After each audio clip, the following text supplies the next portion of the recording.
এই যে দেখছেন শান, আমার জন্মদিন উপলক্ষে শানকে ইনভাইট করা হয়েছিল। তো খাওয়া দাওয়া শেষে শান যে পুরস্কারটা নিয়ে আসছে, আসলে সে নিজেই সেটা আমাকে খুলে মানে মানে আমার সামনে দিবে। তো দেখা যাক আসলে শান তার স্যারের বার্থডেতে কি নিয়ে আসছে। তো শান সুন্দর করে কিন্তু খুলছে, আমরা দেখছি সে ছোট ছোট হাত দিয়ে সুন্দর করে খুলছে। যাক, সে খুলতে পারে কিনা। তার ম্যাডাম একটু তাকে হেল্প করবে। ম্যাডামের হেল্প লাগবে? লাগবে না, তুমি নিজেই পারবা। আমরা এখন দেখবো যে শান এই যে একদম টান দিয়ে খুলে ফেলেছে। কি বের হয় এখন দেখা যাব।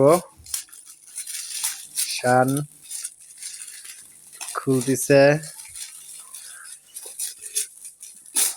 শান হচ্ছে আমার ওয়াইফের স্টুডেন্ট। ওয়াও, সুন্দর একটা গিফট। তো শান খুলে ফেলেছে। ওয়াও, সুন্দর একটা গিফট আমরা দেখতে পাচ্ছি। বের করো। এই যে শান আস্তে আস্তে বের করবে এখন। এবং সুন্দর, বাহ, সুন্দর একটা গ্লাস। বলো। এই যে আমাকে দিয়ে দিয়েছে। Thank you Shaan, thank you Shaan. Thank you.